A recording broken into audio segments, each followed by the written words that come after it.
Le RVP, le regroupement pour la valorisation de la paternité, est un regroupement d'organismes et d'individus dont la mission est de valoriser le rôle du père et de promouvoir son importance dans la famille et dans la société pour le développement et le bien-être des enfants. On a avec nous son directeur, M. Raymond Villeneuve. M. Villeneuve, bonjour. Bonjour. M. Villeneuve, d'abord, combien d'organismes regroupez-vous?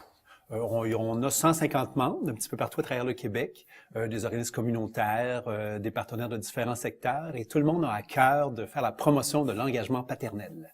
Et quels sont les objectifs précis de votre regroupement? Dans le fond, nous, ce qu'on souhaite faire, c'est de réunir tous les gens qui ont la paternité à cœur et que tout le monde, on travaille ensemble, les hommes et les femmes, parce qu'on a autant de femmes qui sont membres chez nous que d'hommes, pour faire en sorte que dans nos services, que dans nos politiques, que dans l'espace public, il y a de la place pour les mères, les enfants, bien sûr, mais aussi pour les papas. Le rôle du père a beaucoup évolué au fil des décennies. Quel est le modèle actuel? Disons qu'il y a... S'il n'en existe qu'un, mais j'imagine qu'il y en a plusieurs. C'est toujours difficile de dire le modèle parce que la réalité n'est pas uniforme, mais c'est sûr qu'il y a des pères qui sont encore un petit peu plus traditionnels. Il y a des pères qui sont, disons, qui sont en soutien à la mère, et on a aussi des nouveaux pères qui souhaitent, avec leur conjointe, vraiment partager les responsabilités 50-50. Donc, on vit une transition, c'est pas homogène, c'est pas uniforme, on a un petit peu toutes sortes de modèles, mais c'est sûr que le désir de vivre la parentalité de façon plus égalitaire, c'est quelque chose qui est très présent chez les jeunes parents. Quels sont les principaux obstacles présentement à l'engagement paternel? Écoutez, c'est sûr que la première chose qui est importante, c'est la volonté du père, bien sûr. Bien sûr, il y a d'autres facteurs aussi, mais en premier... J'ajouterai la volonté de la mère aussi d'intégrer le père dans... C'est ça, parce que la parentalité, ça se vit à plusieurs. Oui. Donc, le père a sa responsabilité, la mère a sa responsabilité aussi, et tout l'environnement joue un rôle. Mais ce qui est intéressant aussi, nous, ce qu'on essaie de faire ressortir, c'est que la communauté aussi a un rôle, les valeurs qu'on partage et tout ça, les services qui souvent s'adressent très peu au père, et même les politiques publiques qui, la plupart du temps, considèrent que le père est un petit peu comme un fantôme dans la famille. Donc, bien sûr, le père est le premier responsable, mais il faut que ça fonctionne à tous les niveaux pour que vraiment l'engagement paternel soit optimal. Quelles sont les véritables attentes d'un père?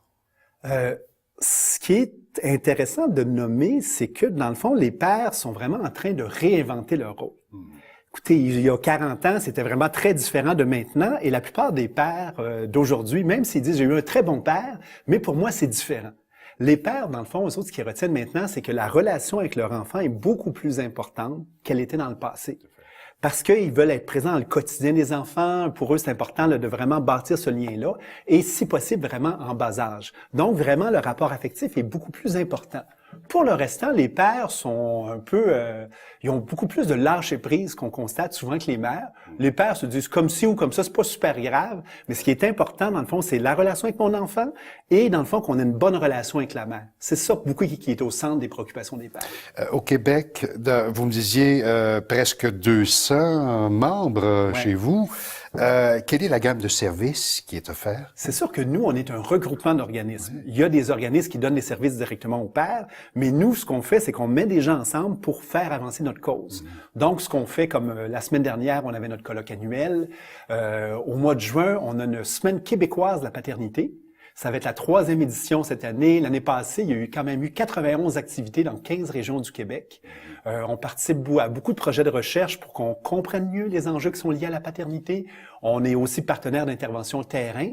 Donc, toute une gamme d'activités pour faire en sorte que dans la famille, les pères soient mieux reconnus et mieux soutenus. En parlant de soutien, le gouvernement, le soutien gouvernemental, où en est-il rendu? C'est une bien grande question. Je pourrais vous faire une conférence de 3 heures là-dessus. J'imagine. Mais si on va à l'essentiel, ce qu'on constate, c'est que il y a relativement peu de services pour les pères.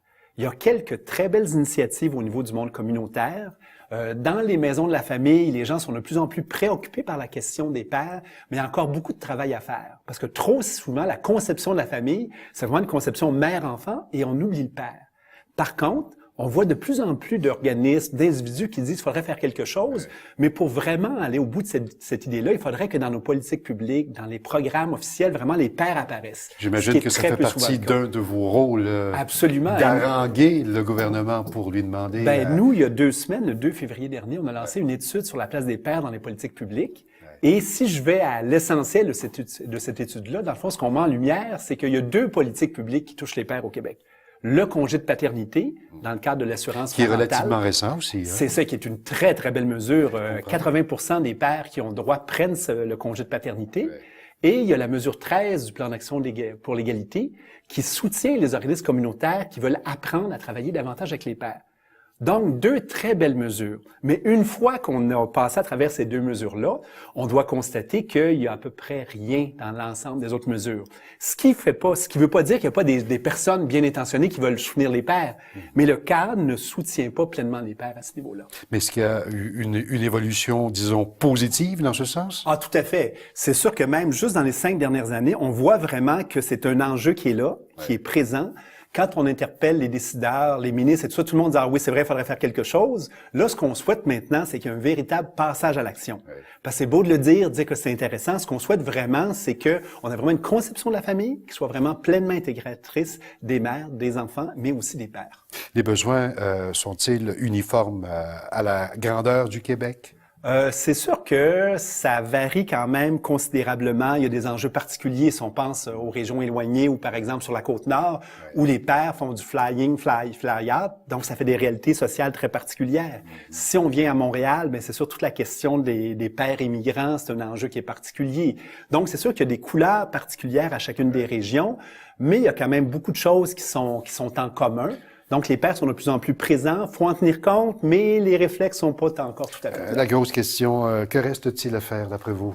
Ben écoutez, ce qu'il faut, c'est que la paternité, ça devienne vraiment un enjeu de société dans une perspective d'égalité et qu'on dise que si vraiment on veut aller au bout de cette belle, grande idée-là qui est l'égalité, ben il faut faire en sorte que les hommes, dans le fond, embarquent dans le bateau, fassent partie du voyage et qu'ils deviennent des acteurs de l'égalité. Et pour terminer, concrètement, si vous aviez à défendre 1 ou 2 mesures applicables par le gouvernement présentement, là, qu'est-ce que ce serait? Ben, c'est sûr que le congé de paternité, c'est très bien. Mais quand on regarde le congé parental, qui est le restant de l'année, on constate que c'est plus de 80%, dans 80% des cas, c'est les mères qui prennent le congé. Donc, si les pères pouvaient prendre plus de congé parental, ben ça favoriserait l'engagement paternel précoce, qui serait très bien. Et je pense qu'une préoccupation qu'on doit avoir, c'est au niveau de la conciliation travail-famille, qui est un enjeu absolument majeur. Et souvent, on pense beaucoup aux femmes, c'est très, très bien, mais si on pense aussi aux hommes, ben tout le monde pourra en profiter. Donc, ce sont les 2 dossiers que vous défendez. Entre autres choses. Entre autres, mais ce sont des gros dossiers. C'est ça. Et toute l'aide aux pères en période de difficulté, il y a vraiment énormément de travail à faire de ce côté-là aussi. Monsieur Raymond Villeneuve, merci beaucoup de votre présence. Merci à vous.